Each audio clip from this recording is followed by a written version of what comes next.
Pai, nós queremos te agradecer, Senhor, porque o Senhor está aqui.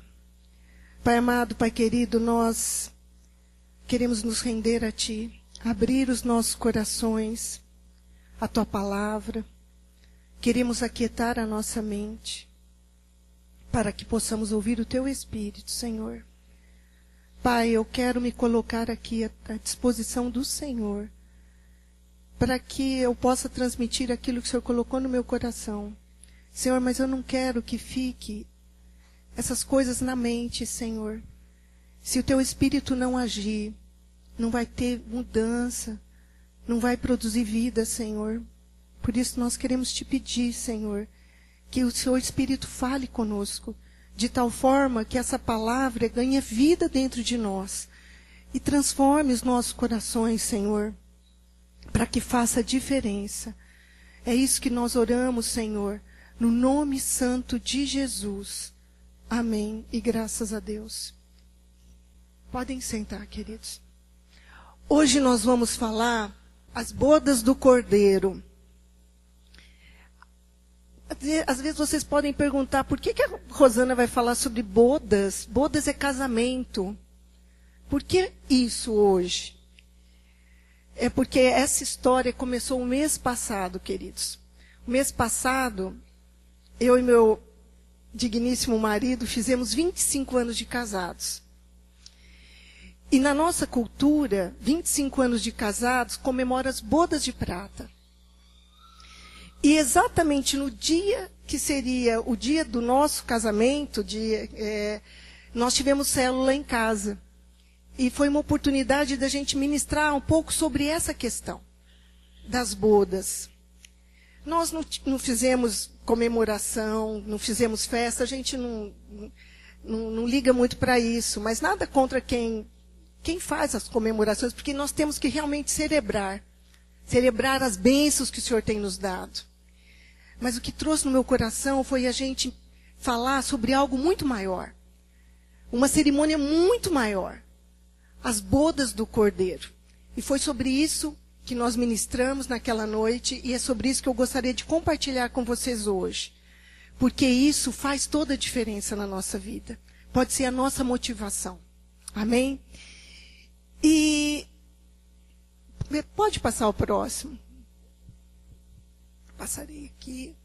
É uma linda história de amor. E é isso que nós vamos falar hoje. As bodas do Cordeiro e uma linda história de amor. Bodas significa casamento. No caso aqui, nós estamos usando um termo bíblico, as bodas do Cordeiro. E Cordeiro na Bíblia se refere à pessoa de Jesus Cristo. Eis o Cordeiro de Deus que tira o pecado do mundo. E desde o Gênesis, por toda a Bíblia, tem menção de cordeiros, mas isso apontando para a pessoa de Jesus. E por que nós estamos falando disso? Porque em todo casamento há um noivo. E quando a gente fala de bodas do Cordeiro, nós estamos falando das bodas de Jesus, do casamento de Jesus. Então, nós já temos um noivo. E interessante, Jesus, ele era um homem judeu. E ele seguiu a cultura judaica. Então, por isso que para os judeus messiânicos é mais fácil entender as coisas que estão escritas na palavra. Não que para nós não é possível entender. Mas, quando a gente entende alguns costumes deles, fica mais fácil a gente entender a beleza de detalhes que estão escritos na palavra de Deus. E dentro da cultura judaica, quando um homem se compromete com uma mulher em casar com ela, eles já são noivos. Então, ele fala assim, então, você está comprometida comigo, então, eu vou preparar tudo, vou arrumar um lugar para que a gente possa morar, e quando tiver tudo pronto, eu volto para nós contrairmos as nossas núpcias, nós casarmos. então nós vamos viver juntos. E com Jesus não foi diferente, queridos. Quando ele estava para morrer, deixa eu ver aqui,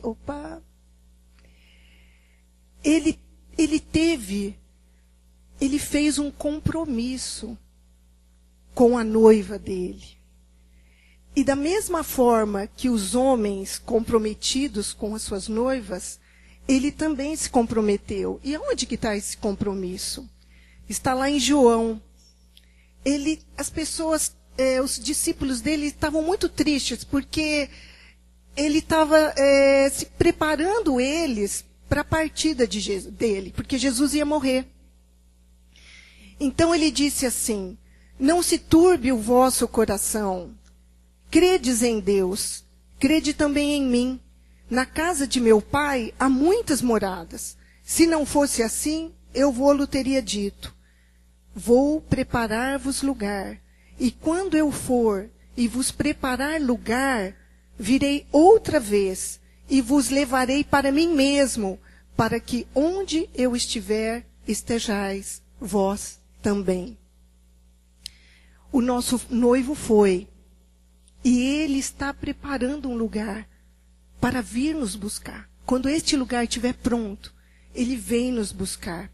Então, ele já fez uma aliança de compromisso. Quando um noivo se compromete com alguém, hoje às vezes até os namoradinhos colocam aliança de compromisso, mas um noivo, o sinal de que ele quer casar com a pessoa, ele dá uma aliança. Uma aliança de noivado, que na nossa cultura é colocada na mão direita. E no dia do casamento, essa aliança passa para a mão esquerda. Certo? E com Deus, isso daí também, aliança, quando a moça olha para aquela aliança, ou nos Estados Unidos, né, a gente vê nos filmes americanos, não é uma aliança, mas é um anel de brilhante.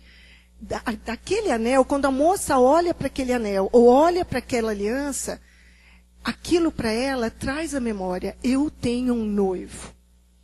Um noivo, porque que está preparando para que no dia certo a gente venha a nos casar. Então, sim, nós vamos viver juntos. Né? Vamos estar estabelecido como marido e mulher. Mas então, toda vez que a mulher olha para aquele anel, ou olha para aquela aliança, também é um memorial. E nessa situação, ela deixa de ser um compromisso e passa a ser uma realidade. Então, esse daí, o Senhor também tem uma aliança de compromisso conosco. E qual que seria um memorial que ele deixou para conosco? Interessante que no cerimonial judaico, isso aí eu até tentei dar uma lida, mas eu não consegui confirmar isso, mas me chegou aos ouvidos isso, de que o noivo dá uma taça para a noiva. E toda vez que ela toma do vinho, naquela taça, isso para os judeus, não é na nossa cultura, ela lembra que o noivo dela foi preparar lugar, para que quando este lugar esteja pronto, ele vai voltar. E baseado nisso, o Senhor Jesus também deixou um memorial para nós. E é muito legal, porque quando a gente tomar a ceia, nós vamos lembrar deste memorial. E está escrito assim: a seguir tomou um cálice e, tendo dado graças, o deu aos seus discípulos, dizendo: bebei dele todos, porque isto é o meu sangue, o sangue da nova aliança. Eu coloquei até em azul, mas não está dando para ver. Essa é a aliança de compromisso que ele colocou no nosso dedo, derramado em favor de muitos para a remissão de pecados. E digo-vos que desta hora em diante não beberei deste fruto da videira, até aquele dia em que hei de beber novo convosco no reino de meu Pai. Em 1 Coríntios também 11, que faz parte do cerimonial da ceia, ele faz outra menção dessa situação. Por semelhante modo, depois de haver ceado, Tomou também o cálice, dizendo: este cálice é a nova aliança no meu sangue. Fazei isto todas as vezes que o beberdes em memória de mim. Toda vez que nós bebemos o cálice, nós lembramos o nosso noivo. Ele foi, mas ele vai voltar. É um memorial. Ele vai voltar. Porque todas as vezes que comerdes este pão e beberdes o cálice, anunciais a morte do Senhor até que ele venha. E para vocês verem a realidade disso, esta é uma cerimônia judaica. E o noivo, que está coberto com aquela túnica, ele está pisando, ele está quebrando a taça. Isso faz parte do ritual judaico de casamento. Porque enquanto ele não veio para tomar a sua noiva como sua esposa, ela ficava com a taça. E todos os dias ela lembrava: meu noivo vem me buscar. Mas nesse dia, ele já chegou. Ele está tomando ela como sua mulher. Então não tem necessidade mais de memoriais. Porque ele para sempre vai estar com ela. Então não precisa fazer algo que arremeta para lembrar do noivo. Por isso ele mesmo está quebrando essa taça. Então no pé dele aqui, ele está levantando os pés para quebrar a taça. Tá certo? E é muito lindo isso. Então quando o pastor Wilson, muitas vezes ele fala assim: vamos quebrar a taça. Vamos amassar o copinho. Porque aquilo está dentro de nós, o Espírito Santo já está dentro de nós, mas vai chegar o dia que o nosso noivo vem nos buscar. Essa é a nossa expectativa. O nosso noivo vem nos buscar. Amém? Todo casamento tem um convite. Mesmo que seja por WhatsApp, por e-mail, por boca, tem um convite. E nas bodas do Cordeiro não é diferente. O Senhor, ele falava muito em parábolas. E aqui fala de uma parábola que usa o casamento. Como está muito pequeno, eu vou ler. De novo, Jesus usou parábolas para falar ao povo e disse: o reino do céu é como um rei que preparou uma festa de casamento para seu filho.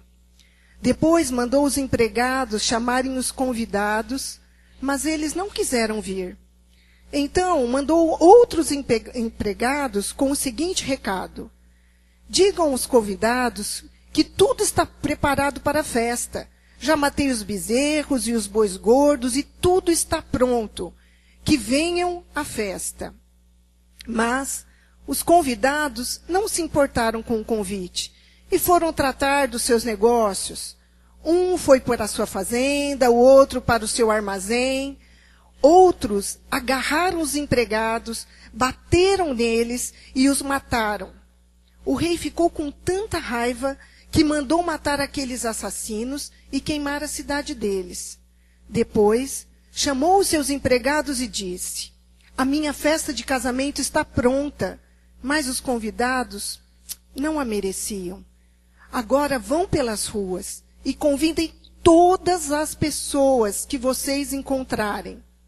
Então, os empregados saíram pelas ruas e reuniram todos os que puderam encontrar, tanto bons como maus, e o salão de festas ficou cheio de gente. Quando o rei entrou para ver os convidados, notou um homem que não estava usando roupas de festas e perguntou: amigo, como é que você entrou aqui sem roupas de festa? Mas o homem não respondeu nada. Então o rei disse aos empregados: amarrem os pés e as mãos deste homem e o joguem fora, na escuridão. Ali ele vai chorar e ranger os dentes de desespero.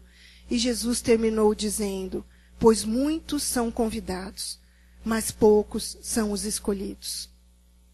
Queridos, quando ele se refere ao rei, o rei é Deus.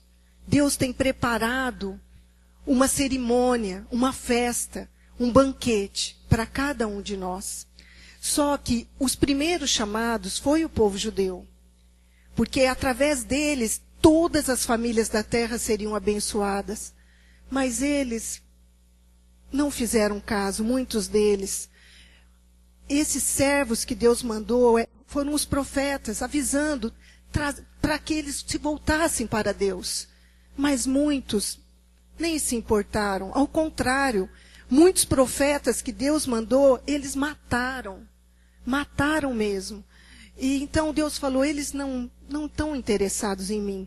Então, ele mandou para que os servos dele, que é Paulo, João, Pedro, homens de Deus, viessem, principalmente Paulo, ele é o apóstolo dos gentios. E nós que não somos judeus, eu não sou judia, essa graça me alcançou. Esse convite chegou a mim e chegou a cada um de nós. Ele convida cada um de nós, venham, tem uma festa para vocês, já está preparado. Venham, venham. Agora, cabe a nós pensar assim, será que eu estou dando ouvidos a este convite? Ou eu também estou tão preocupada com tantas coisas para fazer, o meu trabalho, a casa, os filhos e tudo, ao ponto de não estar sensível a este convite. Mas o convite é para todos, queridos. Ele não faz distinção de pessoas. O convite é para todos, maus e bons. Só que, numa determinada hora, uma pessoa entrou com vestes indevidas na presença de Deus. Só que Deus, ele é santo. Ele é muito puro. Não é possível o mal permanecer na presença dele. É por isso que ele pediu para que aquele homem saísse. Mas outra hora a gente pode falar sobre essa questão de que aquela pessoa ia chorar, ia ranger os dentes, porque na verdade são os atos deles, da própria pessoa, que não permitiram que ele participasse da festa. Não foi uma questão de Deus, mas foi uma questão de escolha daquele homem. Porque as vestes são atos de justiça.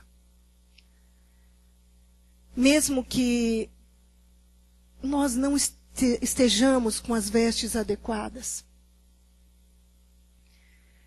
E as vestes para Deus vão muito além daquilo que nós podemos ver, do que nós aparentamos para os outros e até para nós mesmos. As vestes para Deus é o nosso coração puro e sincero. Queridos, para nós nos aproximarmos de Deus, nós temos que nos aproximar com o coração sincero. E reconhecer que nós temos errado, sim. Podemos estar vestidos adequadamente, mas o nosso coração não está adequado. Através das coisas que nós pensamos, através das coisas que nós falamos, através das nossas atitudes. E o que troca as nossas vestes é um coração sincero e arrependido. Reconhecer que dos nossos erros, mas isso é algo tão individual e tão pessoal, assim, tão íntimo, que é entre nós e Deus. Porque para os outros, a palavra mesmo diz que o homem julga segundo a aparência, mas Deus julga segundo o coração. Isso daí está escrito lá quando o profeta foi ungir Davi. Ele era mirrado, ninguém da família às vezes valorizava ele. Os irmãos mais velhos, guerreiros, fortes, formosos. Quem olhava para eles falava, com certeza vai ser esse o rei de Israel. Mas é aí nessa hora que Deus fala, o homem julga segundo a aparência, mas eu não. Eu julgo segundo o coração. Então, muitas vezes nós podemos aparentar algo, mas o nosso coração Só Deus sabe. E às vezes nem nós queremos saber de quão sujo está o nosso coração. Mas Ele espera cada um de nós, queridos. Sabe por quê? Porque quando nós nos aproximamos dEle, Ele nos limpa. E nos arrependemos, Ele nos lava das sujeiras. Ele troca as nossas vestes sujas, indevidas, por vestes alvas, para que nós possamos estar na presença deles. Não que isso seja mérito nosso, não é. Porque a palavra fala que todos nós cometemos erros. Mas Ele, pela sua benevolência, pelo seu amor, Ele nos perdoa e nos redime e troca as nossas vestes, para que nós possamos estar na presença dEle e participar dessa festa que Ele já preparou. Só que para participarmos, nós precisamos querer. Então aquele homem, ele até queria, mas ele não tinha se preparado. Por isso ele não podia estar lá. Mas hoje nós temos essa oportunidade. Nós temos essa oportunidade de trocar as nossas vestes. Só que entre o convite e o casamento propriamente dito, ou entre a aliança de compromisso, de noivado, até a data do casamento, há um tempo. Às vezes anos, até que o rapaz tenha condição de casar, de pagar as contas, e ela também, eles terem o seu cantinho, né? E há um tempo de espera. E muitos não têm paciência para esperar. Jesus contou outra parábola que envolve casamento, que é a parábola das 10 virgens. Essas duas parábolas eu peguei numa tradução da linguagem de hoje, que eu acho que fica mais fácil da gente entender. Mas na maioria das Bíblias fala a parábola das 10 virgens. E Jesus disse, naquele dia, o reino do céu será como 10 moças, ou 10 virgens, que pegaram as suas lamparinas e saíram para se encontrar com o noivo. 5 eram sem juízo, na outra versão fala nécias, e 5 eram ajuizadas ou prudentes. As moças sem juízo pegaram as suas lamparinas, mas não levaram óleo de reserva. As ajuizadas levaram vasilhas com óleo para as suas lamparinas. Como o noivo estava demorando, as 10 moças começaram a cochilar e pegaram no sono. À meia-noite se ouviu este grito: "O noivo está chegando! Venham se encontrar com ele!" Então as 10 moças acordaram e acenderam as suas lamparinas. Aí as moças sem juízo disseram às outras: "Deem um pouco de óleo para nós, pois as nossas lamparinas estão se apagando." Aí disseram: "De jeito nenhum", responderam as moças ajuizadas. "O óleo que nós temos não dá para nós e para vocês. Se vocês querem óleo, vão comprar." Então as moças sem juízo saíram para comprar óleo, e enquanto estavam fora, o noivo chegou. As 5 moças que estavam com as lamparinas prontas entraram com ele para a festa do casamento, e a porta foi trancada. Mais tarde, as outras chegaram e começaram a gritar: "Senhor, Senhor, nos deixe entrar." O noivo respondeu: "Eu afirmo a vocês que isto é verdade. Eu não sei quem são vocês." E Jesus terminou dizendo: "Portanto, fiquem vigiando, porque vocês não sabem qual será o dia e qual será a hora." Queridos, nós estamos vivendo esse tempo.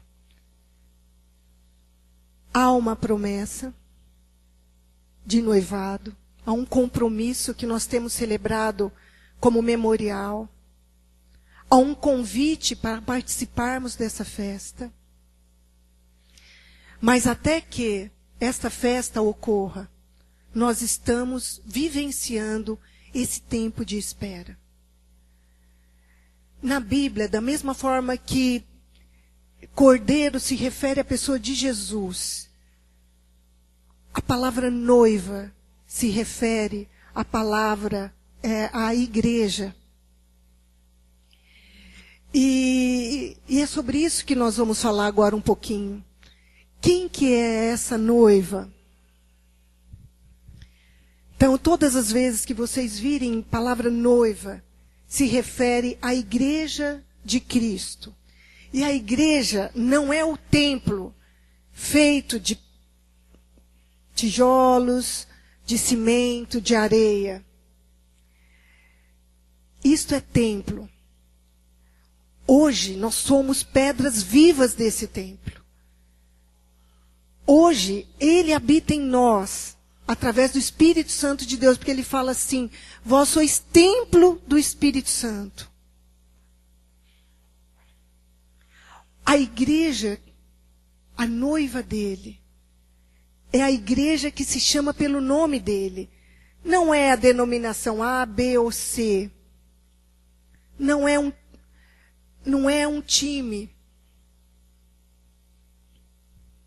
Ele se relaciona com cada um de nós como a sua noiva. Que nós fazemos parte desta igreja, que se chama pelo nome dele. Que não é propriamente a Igreja Nacional do Senhor Jesus Cristo, nem a igreja A, B ou C, ela é pessoas. Deus não pode casar com um templo. Jesus não pode casar com um templo, um homem não pode casar com uma casa. Ele casa com uma mulher, com uma pessoa. Nós somos esta noiva. Nós somos a igreja. E nós estamos vivenciando esse tempo de espera. Só que, para muitos pode ser que esse noivo está demorando. E elas não estão preparadas para isso. E isso é um alerta para cada um de nós, para mim, para Rosana, para cada um de nós. Esteja com a sua lamparina acesa. E da mesma forma que Deus usa algumas figuras, para o Espírito Santo Ele usa a figura do óleo, do fogo. Em Pentecostes, o Espírito Santo foi derramado como fogo, como línguas de fogo nas pessoas. Lamparina fala de fogo, de luz. E quanto do Espírito Santo nós temos cultivado nos nossos corações, queridos? Para que mantenha essa chama acesa. E isso não é responsabilidade do noivo, é nossa. Quantos de nós estamos sendo prudentes e quantos não estamos sendo? O noivo está demorando. Eu vou fazendo outras coisas, mas quanto nós temos nos atentado a estar guardando este óleo? E isto é individual. Eu falo, Deus tem filhos e não tem netos. Porque o fato, Deus ser filha de Deus, não significa que os meus filhos são filhos de Deus. Porque isto é uma escolha pessoal. Que eles, meus filhos, têm que fazer. Por isso é que Deus não tem netos. Ele quer se relacionar com cada um como filho. Então, esta é a noiva. Que nós procuremos ser pessoas prudentes. Atenta aos tempos que nós estamos vivendo. A palavra fala das coisas que viriam a acontecer. Mateus 24 é um dos textos que fala sobre os tempos que estaríamos vivendo, as portas, quando o noivo tivesse as portas. Depois vão lá e leiam Mateus, Marcos, porque se nós formos olhar, o nosso Deus, Ele é tão amoroso e é tão amigo que Ele fala para cada um de nós, olha, vai acontecer isso, para que a gente não nos espantemos, mas estejamos atentos. Então, infelizmente, tudo isso que tem acontecido, que nos entristece, que muitas vezes deixa a gente abatido, num mundo tão caótico, com tanta notícia ruim, com tanta notícia de corrupção, de roubo, de violência, de mortes violentas, de doenças, de pestes, que nos abatem, muitas vezes. Mas, às vezes vai falar, mas se Deus é Deus, por que Ele permite que isso aconteça? Queridos, no comecinho da Bíblia, Ele deu autoridade ao homem sobre a terra. Nós não podemos culpar a Deus por algo que é nossa responsabilidade. Nós não podemos nos eximir do que o homem tem feito, do que o ser humano tem feito. Mas Ele confiou essa autoridade para o homem por um tempo. E como Ele conhece a natureza humana e viu que o coração do homem era continuamente mau, Ele sabia que isso iria acontecer. Mas isso tem um tempo. E o tempo de finalizar, isso tudo que está acontecendo está chegando ao fim. E Deus, Ele é extremamente cavalheiro, queridos. Eu não posso, seria extremamente deselegante eu pedir um favor para a pessoa, entregar uma autoridade para ela, falar assim, olha, eu te dou autoridade para fazer isso, isso, isso, e depois eu pegar e começar a atropelar ela, interferindo numa coisa que eu já tinha delegado para ela. Seria muito deselegante da minha parte, mas Deus não é assim. Ele entregou a autoridade desta terra na mão dos homens.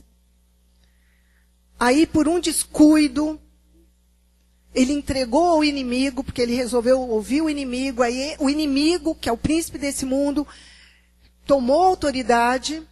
E depois de um tempo, foi necessário que Jesus voltasse e recuperasse essa autoridade nele, sobre todas as coisas. Mas a terra, quer sejam homens bons ou maus, está na mão dos homens, não de Deus. E a própria natureza sente o mal. Por isso tem muitos tremores, maremotos, muitas coisas. Mas não é esse o motivo dessa ministração de hoje, mas é para avisar. Isso daí é um modo de carinho dele estar falando, porque o amigo, ele comunica ao outro amigo. Por isso que Jesus fala, eu não vos chamo servos, porque o servo não sabe o que o Senhor faz. O patrão não é obrigado a ficar dando explicações para os seus servos, para os seus empregados. O patrão faz o que ele quer. Mas Deus não nos vê assim. Por isso que Ele fala, eu não vos tenho chamado de servos. Porque o servo não sabe o que o seu Senhor faz, mas eu vos tenho chamado de amigos. Porque os amigos compartilham com os outros amigos. Fala assim, olha, se prepara porque vai acontecer isso, isso e isso. Se a pessoa sabe que vai acontecer alguma coisa ruim e não avisa o outro, não é amigo. Mas Deus tem nos visto como amigos. Por isso que Ele nos avisou. Olha, quando vocês virem essas coisas, pensem na videira, que os ramos já estão ficando verdes, vocês já sabem que o verão está próximo. Quando vocês virem essas coisas acontecerem, saibam que a vinda do Filho do Homem está próxima. E nós estamos vivenciando isso. E, queridos, eu tenho vivido isso tanto, eu anelo tanto pela vinda dele, que eu passo isso para os meus filhos, desde pequenos. E eu falo assim, muitas vezes eu não falo assim, a gente vai fazer isso, se Deus quiser. Eu falo, se Deus quiser. Mas eu falo assim, se o projeto é um pouco mais a longo prazo, eu falo assim, se Jesus não voltar antes. Se Jesus não voltar antes, eu vou ver meus netos, vou ver a formatura dos meus filhos. Se Jesus não voltar antes, porque está na iminência dele voltar. E isso era tão real que quando o Estevão era menor, acho que eu já devo ter falado isso aqui, nós fomos num supermercado e acho que por algum motivo ele se perdeu de mim e ele estava me procurando, aí ele falou assim, será que minha mãe foi arrebatada? Jesus voltou e eu não fui. Porque isso é uma realidade, queridos. O que eu estou falando aqui é algo que eu realmente creio. Ontem, no grupo da nossa célula, eu vi umas imagens. Imagens formadas nas nuvens. E não é a primeira vez que isso roda nos grupos de WhatsApp. Outras imagens antes, agora outras. Cuidado, queridos. Eu já vi algumas reportagens até que tem feito, NASA tem feito algumas coisas de projeção em nuvens. Porque a própria palavra nos orienta. Fala assim, não fala assim, olha, eis lá, ele está lá, ou eis ele lá. Não. Ele vai vir como um relâmpago, e todos os olhos vão ver ao mesmo tempo. Então ele fala, não vos deixem enganar. Então é um período que nós temos que estar muito atentos, para que nós não nos deixemos enganar com tecnologias, com coisas deste mundo. Nós precisamos estar ligados, conectados, linkados à palavra de Deus. Porque ele não é homem que minta. Então ele vai cumprir, ele vela pela palavra dele para que cumprir a palavra dele. Então vocês querem saber o que vai acontecer? Leiam a palavra. Vamos ler a palavra. Porque lá ele está orientando. Para que nós não sejamos enganados. Amém? Então, temos aqui sobre a noiva. E o Senhor, aonde que está escrito na Bíblia que a noiva é a igreja? E ele usa uma comparação muito linda. Ele usa a comparação do casamento. E isso está escrito lá em Efésios 5, 22 a 33. Eu vou falar bem brevemente. As mulheres sejam submissas ao seu próprio marido, como ao Senhor. Porque o marido é o cabeça da mulher, como também Cristo é o cabeça da igreja, sendo este mesmo o Salvador do corpo. Como, porém, a igreja está sujeita a Cristo, assim também as mulheres sejam em tudo submissas ao seu marido. Sejam submissas em tudo no Senhor. Maridos, amai vossa mulher, como também Cristo amou a igreja e a si mesmo se entregou por ela, para que a santificasse, tendo-a purificado por meio da lavagem de água pela palavra, para apresentar a si mesmo igreja gloriosa, sem mácula ou mancha, nem ruga, nem coisa semelhante, porém santa, separada e sem defeito. Assim também os maridos devem amar a sua mulher, como ao próprio corpo. Quem ama a esposa, a si mesmo se ama, porque ninguém jamais odiou a própria carne, antes a alimenta e dela cuida, como também Cristo o faz com a igreja, porque somos membros do seu corpo. Eis porque deixará o homem a seu pai e sua mãe e se unirá à sua mulher, e se tornarão os dois uma só carne. Grande é este mistério, mas eu me refiro a Cristo e à Igreja. Não obstante, vós, cada um de per si, também ame a própria esposa como a si mesmo, e a esposa respeite ao marido. Para algumas mulheres isso pode parecer machismo, mas tudo é uma questão de ordem. Tudo é uma questão de autoridade. Se não fosse o homem que fosse autoridade na família, seria a mulher, porque só tem os dois. Ou um ou outro, alguém ia ter que ser autoridade. E isso é até para que as coisas caminhem bem. Porque quando tem uma pessoa que é responsável, todas as coisas, aquela pessoa vai dar conta daquilo. Então, sobre os homens pesa uma responsabilidade muito maior. Mas é se submeter ao marido em amor, em respeito, em consideração. E marido, sobre vocês pesa algo muito maior. Além de que muito é dado, autoridade, também muito vai ser cobrado. E isso é uma coisa muito séria. Porque fala, autoridade está linkado com poder. Mas aqui, quem dá do poder também vai ser cobrado. O que foi feito desse poder? Mas, ao mesmo tempo, é muito mais sério porque Jesus compara o homem com ele próprio, com Jesus. Que ele amou tanto a igreja que ele se deu com a vida dele.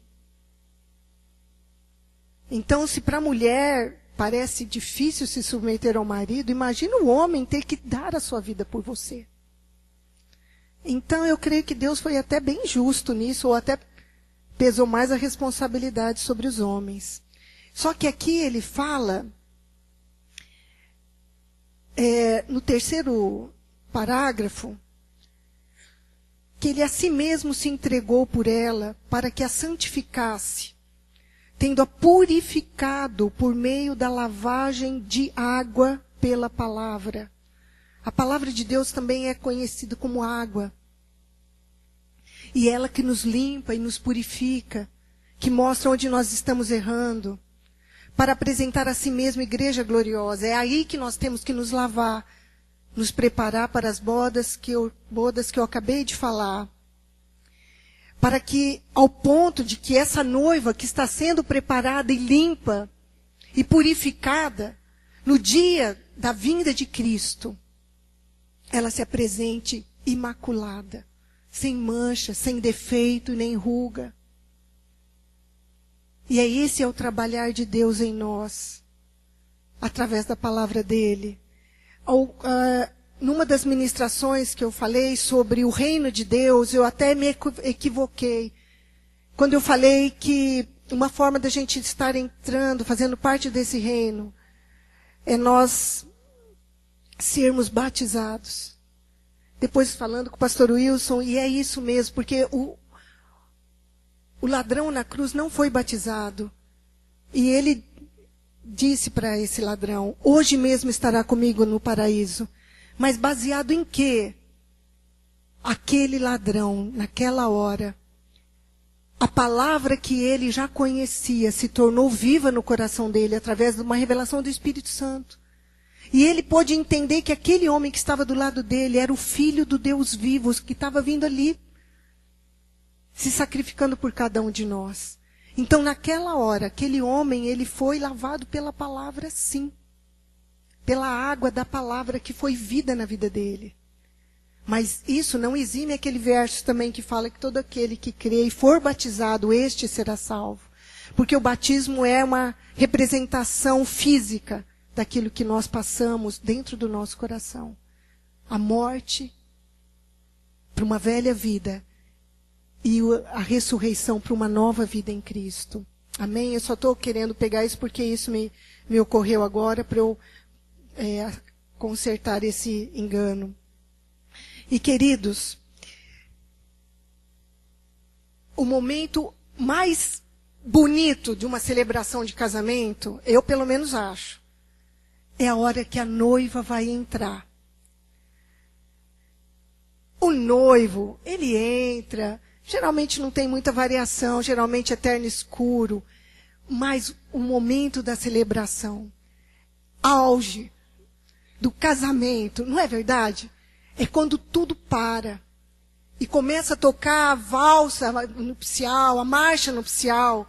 E entra a noiva. E essa noiva, queridos, nós não a conhecemos. Às vezes a gente acha que aquele irmão lá ele é noiva. Ou não, aquela lá não é. A gente julga, a gente não deve julgar. Como eu disse, o nosso juízo é enganoso. Mas naquele dia do Cordeiro, das bodas do Cordeiro, esta igreja gloriosa vai ser revelada. Quem realmente lavou as suas vestes, está pronto, purificado, lindo, maravilhosa, igreja gloriosa, vai ser revelada. Né? A expectativa disso. E que então temos a grande celebração. Já estou chegando ao fim, porque nós já estamos na celebração do casamento. E são 2 textos. O primeiro está em João, que é esse daqui. 3 dias depois, houve um casamento no povoado de Caná, na região da Galileia. E a mãe de Jesus estava ali. Jesus e seus discípulos também tinham sido convidados para o casamento. Quando acabou o vinho, a mãe de Jesus lhe disse: "O vinho acabou." Jesus respondeu: "Não é preciso que a senhora me diga o que eu devo fazer. Ainda não chegou a minha hora." Então ela disse aos empregados: "Façam o que ele mandar." Ali perto estavam 6 potes de pedra. Em cada um cabiam entre 80 e 120 litros de água. Os judeus usavam a água que guardavam nesses potes nas suas cerimônias de purificação. Água e purificação, novamente. Jesus disse aos empregados: "Encham de água esses potes." E eles os encheram até a boca. Em seguida, Jesus mandou: "Agora, tire um pouco de água desses potes e levem ao dirigente da festa." E eles levaram. Então o dirigente da festa provou a água, e a água tinha virado vinho. Ele não sabia de onde tinha vindo aquele vinho, mas os empregados sabiam. Por isto, ele chamou o noivo e disse: "Todos costumam servir primeiro o vinho bom, e depois que os convidados já beberam muito, servem o vinho comum. Mas você guardou até agora o melhor vinho." Jesus fez este primeiro milagre em Caná da Galileia. Assim, ele revelou a sua natureza divina e os seus discípulos creram nele. Nós sabemos que Jesus fez muitos milagres. Imagina, Jesus podia ter começado o ministério dele andando sobre as águas. Ele não foi chamar os pescadores, ele podia vir pelo mar andando. Mas não foi assim que ele começou. Ele podia ter feito uma coisa bem impactante. O filho da viúva estava morto, aí ele chegava lá e ressuscitava o filho da viúva. Seria impactante demais. Mas não foi assim que ele começou. Ele podia ter olhado para aquele mendigo que todo dia, a cidade inteira conhecia aquele mendigo cego que estava ali, aberto os olhos do mendigo, e toda a cidade se impactaria. Mas não foi assim que Jesus começou o ministério dele. Ele começou em algo comum a todos nós, que é uma festa de casamento. E é interessante porque o outro texto finaliza essa festa de casamento.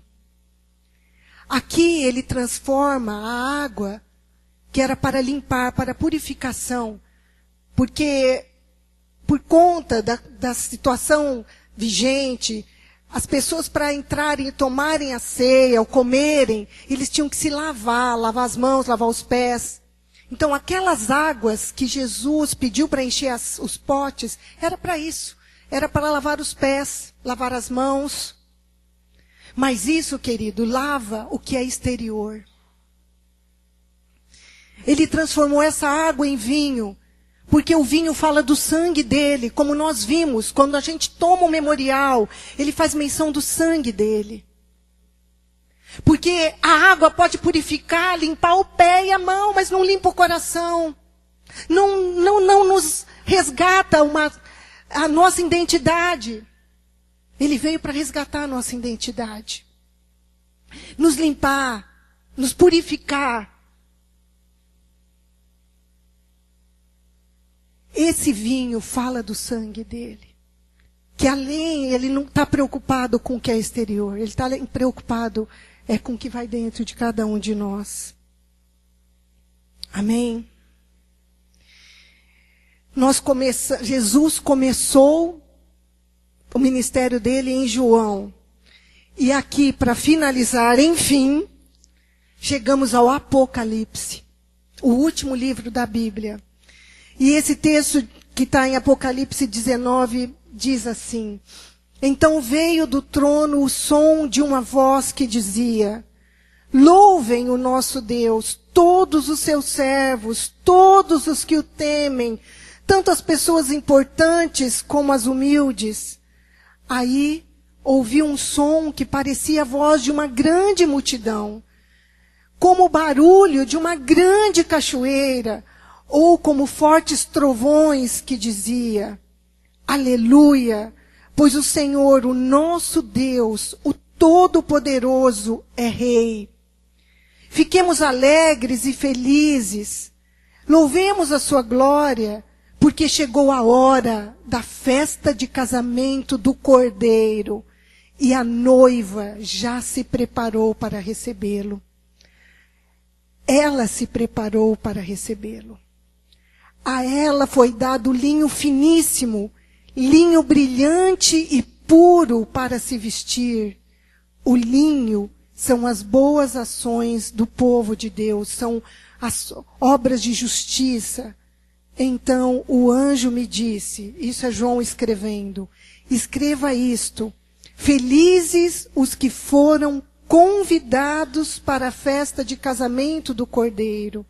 E o anjo disse ainda: são estas as palavras de Deus. Amém? Queridos, esta noiva está sendo ataviada com linho finíssimo, adornada, se ataviando.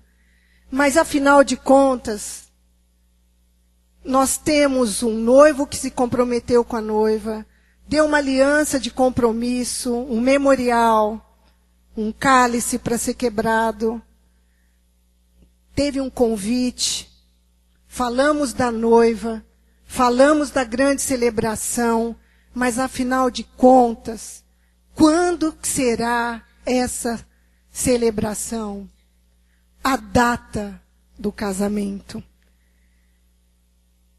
A data está escrito lá em Mateus, mas a respeito daquele dia e hora, ninguém sabe, nem os anjos do céu, nem o Filho, senão o Pai. E em Apocalipse diz: aquele que dá testemunho de tudo isto diz: certamente venho logo. Essa aqui está em cor azul, só que não dá para ver. É o próprio Jesus que diz: certamente venho logo. E está escrito amém, Maranata. Não está na Bíblia, mas é esse o termo usado. E eu sou quase Maranata, porque eu sou Marana. Maranata, só mais um pedacinho, né? Maranata, ora, vem, Senhor Jesus. É isso que tem que estar nos nossos corações, queridos. Nós não temos que falar assim: ah, não, eu tenho tanta coisa para fazer. Jesus não volta, não. Eu tenho que me formar, eu tenho que casar, eu tenho que acabar a minha casa. Senhor, não. O meu coração clama. Esse mundo, tal caos. Ora, vem, Senhor Jesus. Vem, seja feita a tua justiça. Esse tem que ser o anelo da noiva. A noiva conta os dias para o casamento, queridos. A gente não vê a hora. Eu, quando casei, não vi a hora. Eu podia lá estar no hospital, fazendo meu... Eu que rabisquei meu vestido de noiva. Eu ficava lá curtindo. Eu falei assim, é assim que eu quero casar.